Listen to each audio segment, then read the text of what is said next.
Welcome to the show. My name is Charlton with Big C, and we're talking real sports talk every Monday through Friday at the 5 o'clock p.m. Pacific Standard Time, and we do it worldwide. Today is April the 1st, 2016, in Big C. I know as we get into sports, and you love talking about some of the great actors in Hollywood. You've been doing the business for about 40 years yourself. But one of the great actors out there that's also done a lot of sports movies is none other than the great Tom Cruise. What are your thoughts on Tom Cruise and how big of an impact he's made on the Hollywood scene, Big C? Well, first of all, let me say happy April Fools, Charlton. Not just April 1st. April Fools, I forgot. Another month with Real Talk with Charlton and Big C. You know, and Tom Cruise, you know, one of the icons of Hollywood now, Charlton, when you look at him and you look at where he started from back in the early 80s playing risky business. Yeah. You know, he played a high school football star back in Pennsylvania that was trying to figure out what was life going to be without high school football in a small town. But, you know, we've looked at his career and it has grown and graduated over the decades in Hollywood. And he's just become a superstar. Everybody knows him from the Mission Impossible series, Charlton, where he's done such a great job. And, you know, amazing physical attributes in those movies that he's had to go through. Yeah. But you also look at him in Jerry Maguire, Charlton, with the draft coming up. Yeah. Where he played an NFL agent in Jerry Maguire, Charlton, and, you know, he was representing this receiver who was played by Cuba Gooding Jr. Yeah. Who a lot of people have seen on TV in the past month. Yeah. But Tom Cruise has just been a great entertainer. He plays his roles very believably. And, you know, he's just a tremendous asset. You know, he played with Vin Rhames in the Mission Impossible series, and we know Vin Rhames from Pulp Fiction, where he was the mafia figure in the movie. He was a bad guy. And he's played on a lot of other movies himself. And Vin's a huge weightlifter. So, you know, athletics and Hollywood go hand in hand, Charlton. Well, I really love Tom Cruise's movie. One of the most enjoyable movies that I've ever seen was the one with the Top Gun. They talked about the fighter planes, and they were flying the fighter planes. And Maverick. He played Maverick. And his wingman was Goose in the movie. Kelly McGillis played in the movie with him also. She was the Navy aviator trainer for them. Yeah, I think Val Kilmer played in his movie also. But, you know. Yeah, he was in there. Yeah, also a lot of great actors in that movie. I mean, Tom Cruise has done so much in Hollywood. You talked about Cuba Gooding Jr. He's also in the movie The People vs. O.J., which concludes on Tuesday night. And that was written by John Travolta, also a Big C. So just a lot of good things when you deal with Hollywood and acting.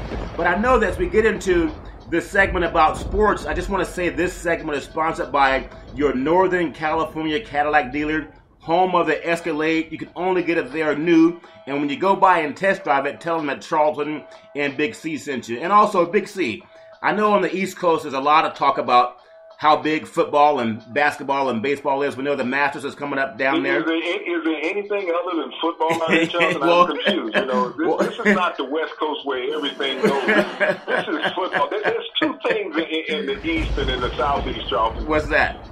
There's Sunday. Yes. Used to belong to God, then all of a sudden the NFL took it over. And there's college football.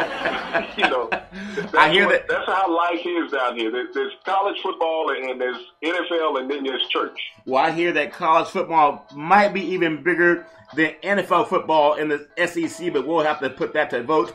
But also, when you think about putting things to vote, Big C, I know Mel Kiper, he's been someone we talked about over the past couple of programs. Well, you know, Mel Kiper, he's a football guru. Mr. Hare? Mr. Hare. But he's in a business where you think about it. How could you not love this sport business where you not only can you be a player, you could be an announcer, you could be a reporter, you could do so many things. You could be a writer. But he's someone who's made a fortune out of prediction, guessing and predicting. Fortune on guessing, Charlton. Talk about some of the things he's talked about, Big C. Go ahead. When you look at sports, Charlton, and sports runs the gamut of numbers, all right? Yeah. There's 32 teams in the NFL. So selecting players, and Mel Kiper is coming in from his sources and, you know, saying this player fits this team's needs and this is where he should be, he'd be a perfect fit. Yeah. Over the past decade, if you look at Mel Kiper's number, how much they've diminished as far as him being able to predict. And he's gone from predicting to guessing now. And you can see the pain last year during draft, the first day of the draft when they held it in Chicago, is that as players are being selected, he was sitting there lost because his speculation has fallen way off the table, Charlton. There's no other sport that you can hit with the percentage that Mel Kiper hit, and he only got 22% of the first round correct 22%. last year, Charlton. 22% of the draft pick? That's a meager 7 players, okay? A meager 7 players, Charlton, and of that 22%, everyone knew that Jameis Winston and Marcus Mariota would be going 1-2 in the draft. Yeah. The 2 previous Heisman Trophy winners. They knew Tampa Bay loved Jameis Winston. They knew Mariota was going to Tennessee. He got one other pick correct in the first round. He picked 7 first-rounders altogether as players that would go in the 7th round, but they did not go to the teams that he predicted. So if you're in baseball and you hit 22%, that means you're batting .220. But that's still worth about $1 million in baseball, Big C. Well, okay, let's go to the NBA, Charlton, and you shoot 22% from the floor. Then you play for the Philadelphia 76ers. All right. So now, if we move to the NFL and you only completed 22% of your passes, which he is where he's supposed to be picking the players, but he's only getting 22%. And this is the guy you bring on as your so-called draft expert by the mothership, saying this guy knows more than anybody else. Now, they had a monkey in the zoo. Yeah, I remember that. They picked 30 of the first-round draft picks. Mel Kiper got 7. So this monkey was working for bananas, and so Mel Kiper's grossly overpaid. Well, don't say that too loud, because if they can get animals to replace everything that we do, we may all be in trouble, Big C. But I just want to get your opinion on that too, because there's so much movement in the NFL, and we know that Colin Kaepernick got the $12 million guaranteed yesterday from the 49ers, and he should. He's only the 3rd quarterback in their franchise to ever take them to a Super Bowl. But there were people saying that he's overpaid, and that doesn't make any sense. Blaine Gabbert also on that same team. He's at $1.75 million last year, and that's what they're expecting 2016 to base on. Also, Ahmad Brooks, their stud linebacker, $6.5 million. Does that have anything to do with it? Navarro Bowman, linebacker, All-Pro, $4.7 million. Is that the pushback? Because Tomasula got more money than any of their players, and they let him go, Big C. Well, you paid the coach $14.1 million last year, Charlton, to get you a paltry 4 victories. Yeah. He had the best job in the NFL based on win percentage and what he got per win. I mean, everybody would like to be at that pay scale, but, when they're saying that Kaepernick is grossly overpaid, now you can go find 7, 8 quarterbacks in a heartbeat in the NFL definitely, that have not had the level of success that Kaepernick has had, Charlton, and you can start in his own division. You can look at a Matt Ryan. Okay? Yeah. You can look at a Matthew Stafford. You can look at a Ryan Tannehill in Miami. Even Drew Brees. Drew Brees is slated to make $30 million, Charlton. He does have a Super Bowl. Won 5 games last year. Yeah. But Drew Brees was slated to make $30 million. When you look up and down the ledger in the NFL, has Andrew Luck had more success than Colin Kaepernick? Wow, no. Not if you count championship games. No, he has not. Well, he hasn't even been to a Super Bowl. He's been to a championship game and got obliterated by but New England. Yeah, same place Kaepernick won last time he was there. When you look at these other quarterbacks, Charlton, in the league that have had no success, and Kaepernick has gotten you to 2 NFC championships and a Super Bowl, and you're saying that he's overpaid and he's not an NFL quarterback, all these talking heads in San Francisco, Charlton. Yeah. How many GM positions have they had? That's true. That's true. How many director player personnel positions have they had? Yes. They've had none, Charlton. These guys are tabloid knowledgeable. So whatever somebody's writing in print that they can read, they can tell you about the game. And see, that's the great thing, too, that you bring up that information, because a lot of people, they don't challenge Mel Kiper. They don't really challenge any of the people who are saying we should get rid of the only quarterback that's taken us to the Super Bowl outside of Joe Montana and Steve Young. But I look at that roster also, and they're still saying that maybe the Broncos would take him at $7 million. How in the world do they even think that Osweiler is going to get $37 million guaranteed? $75 million over 4 years. $37 million. What has he done? What has he done, though? He had a $12.5 million signing bonus from the Texans, which is more money than he made in Denver in his 3 years. John Elway knew something. Well, John Elway knew a lot. John Elway was an all-pro, Hall of Fame, Super Bowl winning quarterback. Yeah. So I think if anybody can evaluate quarterback talent, I think John Elway may have the upper hand on Mel Kiper. Yeah. Any of the guys in print media. Yeah. There may be 5 guys in the NFL now, personnel-wise, that may know as much about a quarterback as John Elway. So if John Elway makes a decision on a quarterback, I'm going to bet with John Elway.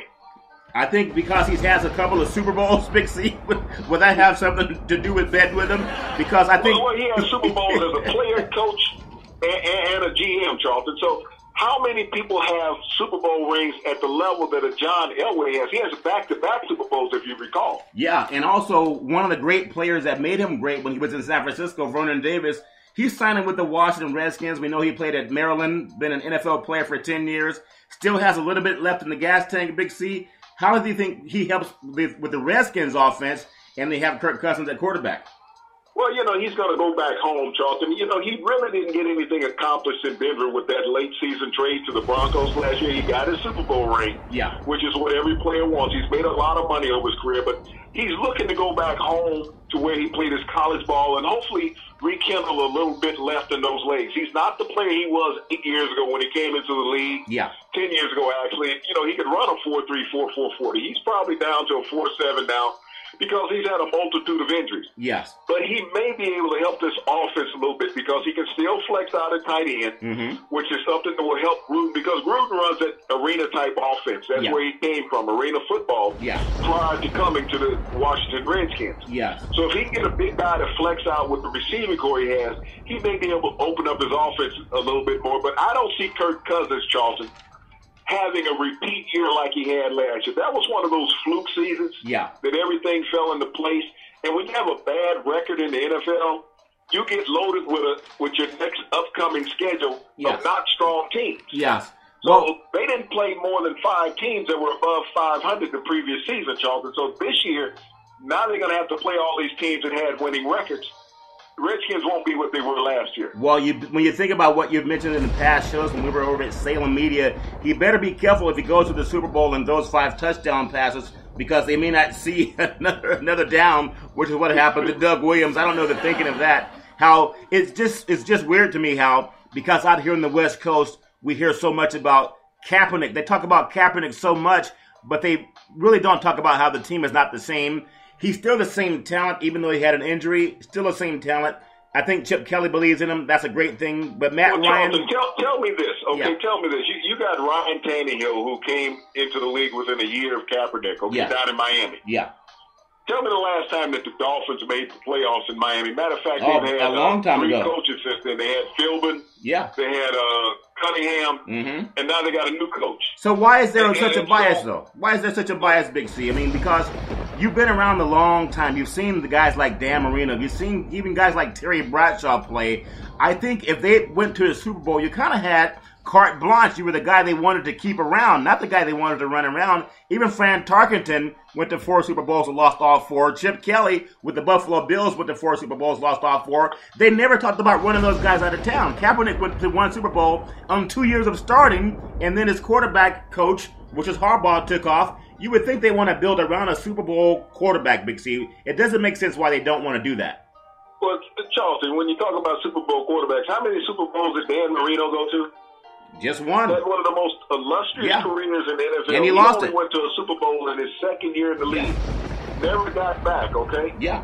1 Super Bowl. He left football as all-time leading passers. Those records have been eclipsed. Yeah. But he only had 1 Super Bowl in his illustrious career. Nobody ever talked about running Dan Marino out of town. You go back to the great Dan Fouts, who played in San Diego. The Lightning Bolts, San Diego Chargers. Air Coryell. Yeah. Never made it to a Super Bowl, Charlton. So when you look at some of the greatest quarterbacks of all time in NFL history that never made it to a Super Bowl, that list is long and distinguished. Yeah.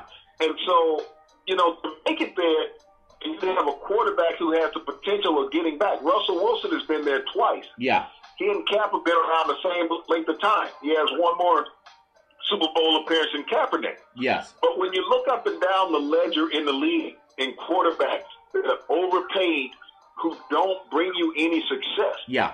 That's what these talking heads need to put more attention on.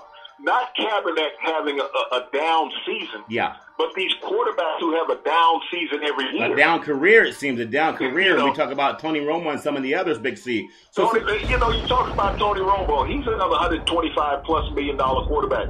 How many playoff victories does he have in his decade of playing with the Cowboys, Charlton? That's a very good point. So I want to ask you a question, because I know oftentimes people don't want to hear this, but I just want to, when I hear some of the punishment that goes out, we know the NFL again, Roger Goodell on this beautiful April the 1st, April Fool's, April 1st, he was talking about how they want to crack down on violence against other players, and how you could get ejected from a game just for maybe taunting even. I mean, if you take taunting out of the NFL, then what do you have? We know there was Charlton, don't they already have cheerleaders on the sideline? Well, they already have that. so why do you need to put them between the hash marks? Well, is that what Roger Goodell tried to do, put a skirt and hot pants on all the football players? Well, I think that's a serious point too, Big C, because I know a lot of people don't want to talk about that in public. Just like with The Godfather, a lot of people didn't want to talk about their business.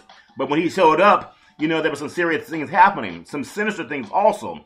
Is race a factor in the way quarterbacks are perceived? We know, going back in the day, they always said that black Americans couldn't play the game. We were not cerebral enough. Well, the very few African-American quarterbacks that I've had the chance to play in the NFL, most of them have gone to a Super Bowl when you think about it, Big C. But is that a pushback that they talk about behind closed doors?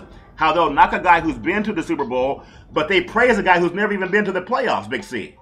Well, Charlton, if you look at black quarterbacks in football, if you go back to the college ranks and you look how many national championship games in the past 2 decades have been represented by black quarterbacks. Yeah. If you look at the top 10 in college football every year, how many of those teams have African-American quarterbacks? Then when we go look at the Super Bowl, Charlton, you look at the number of NFL teams that have been represented by black quarterbacks in the last decade and a half, Charlton. You can look at Colin Kaepernick. You can look at Russell Wilson. You can look at Donovan McNabb. You can look at Steve McNair. You can look at Doug Williams. These are African-American quarterbacks that have made it to the Super Bowl. So when you look at the percentage of African-American quarterbacks starting in the NFL over the last 15 years, and your opportunity to get into the Super Bowl, you have a better chance of making it to the Super Bowl with an African-American quarterback than you do with anybody else. But it doesn't. So when you say that these guys are not cerebral enough to analyze and digest the game, because on the college level they're working with these cue cards, they're having a rough time adapting and reading defense. When you look at teams, Charlton, most teams who had an African-American quarterback had 2 to 3 on the roster. The Buffalo Bills had 3 African-American quarterbacks on the roster. They missed the playoffs by 1 game, okay? When you look at the Seattle Seahawks, they made the playoffs. They had 2 African-American quarterbacks on the roster. Russell Wilson and Tavares Jackson. In Buffalo, they had Taylor, they had Manuel, and I'm trying to remember the third team, but he was out of the University of Duke. So these teams believe and understand in having the typical same type of quarterback on the roster who has the same athleticism about him, and it has led to success. But, right now we got the draft coming up, and they're talking about these 2 kids, the kid out of North Dakota State and the kid Carson out of Wentz. Cal. Carson Wentz and Jeff Goff. Jeff Goff is just a reincarnation of Jimmy Clausen out of Notre Dame. Carson Wentz is just a reincarnation of Blaine Gabbert out of Missouri, who's the backup in San Francisco. So these talking heads of Mel Kiper and John Gruden, who's talking about these guys are NFL ready, none of them have played against consistent NFL defensive backs and consistent defensive linemen, okay? Yeah, you brought up a great point. Makes you NFL ready. You brought up a great point. Anybody can guess about a player coming out of college. But as Mel Kiper has proven making a living over the years, I'm only 22% accurate. Well, I think 22% accurate makes you a millionaire in baseball, but I don't know about an NFL analyst. But think about this, too, because I know a lot of times everybody talks about let's just get along and let's not talk about anything that's too painful. Let's leave that for some other time. But I think about some of the great universities like Ohio State. They're loaded with African-American quarterbacks. Alabama, Notre Dame of all places, they have more African-American quarterbacks at Notre Dame than they have at USC, which is in the heart of South Central Los Angeles, Big C. And Clemson had an African-American quarterback in the national championship game last year, even going back to the great Rodney Peete at USC. They had so many talented players that have come on into the NFL, and they switched their position. Nowadays, they don't switch the position. They just don't give the guys the same credit. Whether it's Vince Young, who had a dynamic game in the Rose Bowl twice against Michigan and USC, but he's kind of been maligned out of the NFL. Tony Rice at Notre Dame back in the day, where he helped them win a national championship under Lou Holtz. He went to the USFL. They don't get the same push that even these guys like Carson Wentz is coming out of. Carson Wentz never played Texas, never played Alabama, never played USC, never played UCLA, didn't play against those type of players, but they're making it seem like he's the guy that's led some of these championship games, Big C. Well, like I said, Charlton, I saw Carson Wentz pro day, and that was in a dome stadium, and he was having a hard time getting the ball to the receivers consistently. And so, anybody can project a player being good. Yeah. I mean, like I said, Mel Kiper's at 22%, so he's pretty good, I guess. and the monkey got, 90%. So, when you evaluate the two, who's the expert? But, Carson Wentz, because he's gone in and they said he's cerebral. Yeah. He's this 6'5", 6'6" guy. Yeah. With this supposedly cannon for an arm with like a cap pistol doing his pro day, though. And, but, people want to believe in him because he's blonde hair, blue eyes. Yeah. We have quarterbacks that can play. I mean, Hundley, who played at UCLA. Yeah. Who was as good as any of these guys coming out. And, the kid Goff never beat Hundley. No, never did. At UCLA. Yeah. But, I like the kid out of Stanford, Hogan, Kevin Hogan, Charlton. Big prototypical quarterback, 6'4", who can run, who can throw the ball all over the field. And he played week in and week out, Charlton, against defensive linemen, linebackers, and defensive backs in the Pac-12 that are going to play in the NFL. Yeah. I think that makes a difference. So when you talk about a quarterback that's NFL ready, and he won 2 Pac-12 championships, Charlton, so he's no slouch.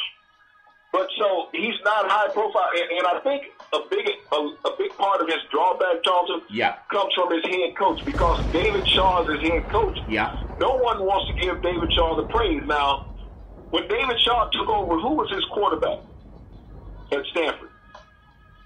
In Indianapolis. Yeah, Luck. Andrew Luck. Yeah. Who did Andrew Luck have more success in college under? Was it Jim Harbaugh or David Shaw? I think it was David Shaw, Big C. He had more success in college under David Shaw than what he did under Jim Harbaugh. Jim Harbaugh is a great coach. So that proves to you how good a coach that David Shaw is. Now, who has the better overall winning record and yardage record at Stanford between Andrew Luck and Kevin Hogan? I think you got a good point, yeah. Kevin Hogan has better career stats at Stanford than what Andrew Luck has. Andrew Luck was the next savior in the NFL and the overall number 1 draft pick. But yet David Shaw made Kevin Hogan a better quarterback in college than Andrew Luck. Yeah. But these talking heads don't want to give David Shaw or Kevin Hogan any praise because David Shaw is his head coach, an African-American coach. They don't want to say that an African-American coach can develop a quarterback that should be the top quarterback taken in the draft, Charles. Tyrone Willingham at Notre Dame had a great success at Notre Dame because Charlie Weiss came in. He had Tyrone Willingham's players and was able to get Notre Dame into one of the elite bowl games. But once the players that Willingham recruited were gone, Charlie Weiss hasn't been anywhere on the scene. I think he even lost his job at Kansas, but they made it seem like he was the great white hope of a coach coming in, even though he had great success in the NFL. But he's gone also a Big C.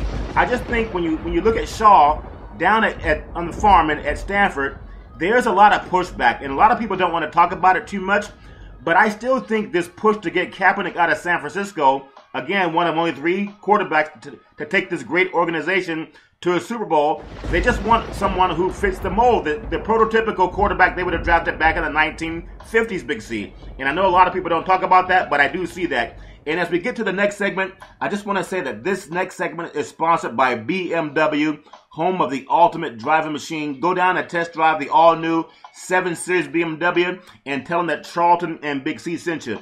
Now, Big C, in the last few minutes of the program, I know the NBA is big, and we love watching Golden State go after this record that's held by the Chicago Bulls. The Thunderbolts over in Oakland, they are right now 68-7. They take on the Boston Celtics tonight over in Oakland. They're 43-32. But they're talking about contracts. Steph Curry, he has Under Armour. We talked about the great Phil Knight and how he has all the money in the world, but I think he missed it when they let Nike get away from signing Steph Curry. They went after LeBron James. Under Armour might make Steph Curry the wealthiest endorsed athlete in the history of the world, Big C.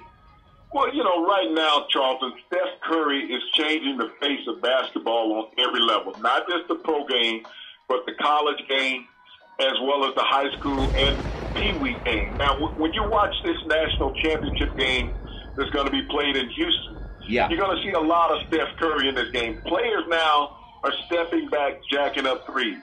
It's a very easy shot, especially in the college game, but in the pro game, you're seeing it more and more. Yeah.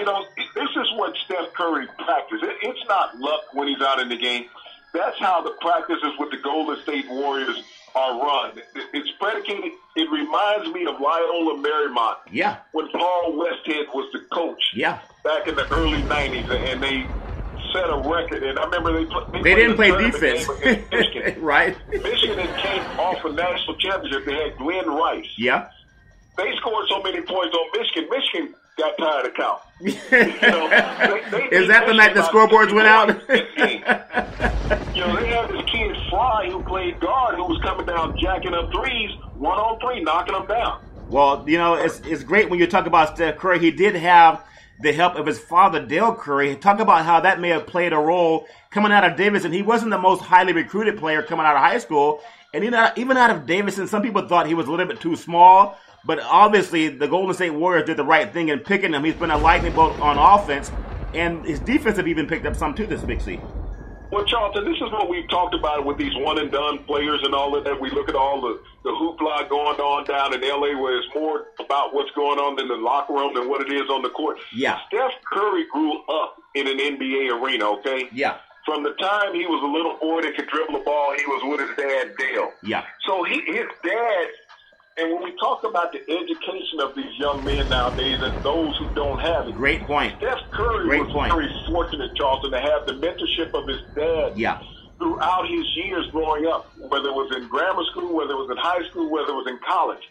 He understood NBA etiquette, how to conduct yourself as a professional, how to conduct yourself as a grown man. Yeah. Don't do negative things. And that's how Stephon Curry has portrayed himself, Charlton. Yeah. It's not a fake thing. It is real life because it's been his entire life. And if you look at how he interacts with fans when he's on the road, he's out there signing autographs. Yeah. We got players that shun the fans, the people who pay their salaries walking away. I'm not signing autographs. He might sell it. And I lose some money. Right. I'm making $33 million, but he might sell my autograph for $100. That's $100 I lose. Yeah. That's how selfish these guys have gotten. But Steph Curry is the new face of the NBA. We look at LeBron, who's been around the league for about 12 years now. He's 32 years old. He doesn't have many games left. I think he just moved into the top 10 scoring all time in the NBA. But those are tired legs with LeBron. I mean, you run up and down the court. You see what happened to Kobe the last couple of years in the NBA. His body just broke down and gave out on him by playing so many games. But Steph Curry is young. He's had some ankle issues, Charlton, early in his career. Yeah. I think he's going to be over that. He's had a couple surgeries.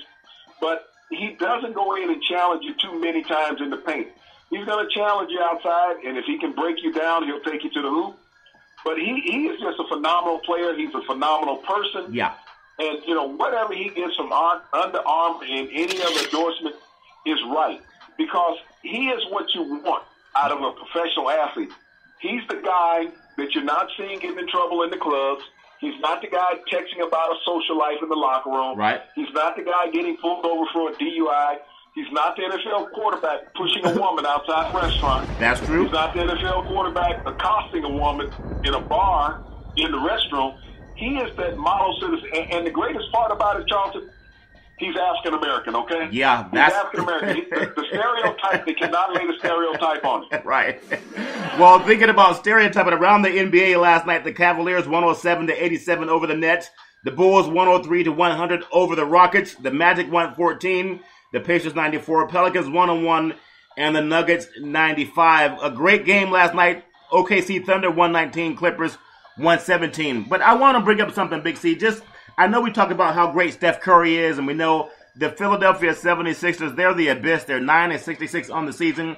But DeMarcus Cousins, he's ejected from tonight's game. He can't play against the Miami Heat because he had another technical foul. He lacks so much self-control, but he has so many technical fouls that the league won't let him play. You have to miss a game. Nobody has more technical fouls in the NBA than DeMarcus Cousins.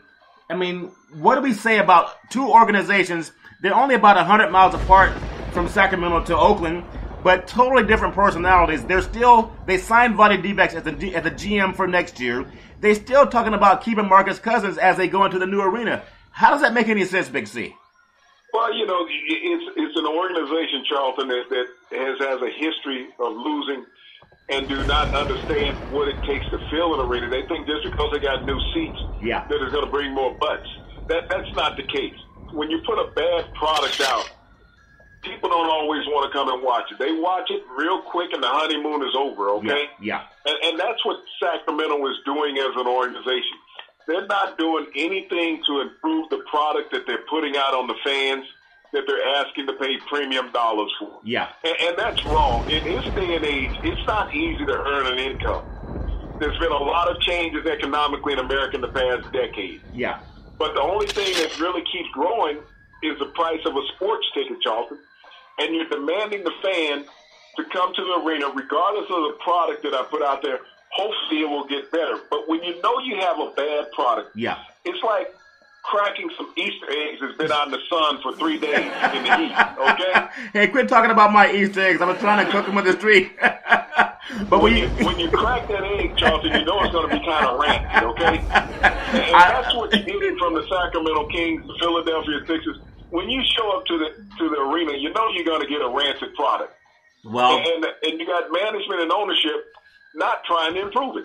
Well, when you think of trying to improve things, we talked about the great Tom Cruise and the great movie with he and Cuba Gooding Jr., Jerry Maguire, and he said, show me the money.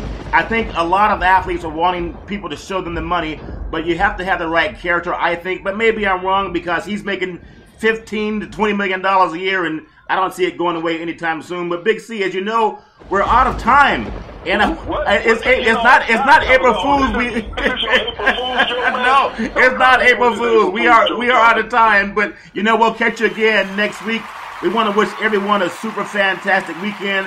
Go enjoy March Madness. Watch the Final Four. Enjoy watching more free labor for college basketball. And you'll catch us again every Monday through Friday at 5 o'clock p.m. Pacific Standard Time, worldwide on Charlton and Big C Sports. Thank you and have a super fantastic weekend.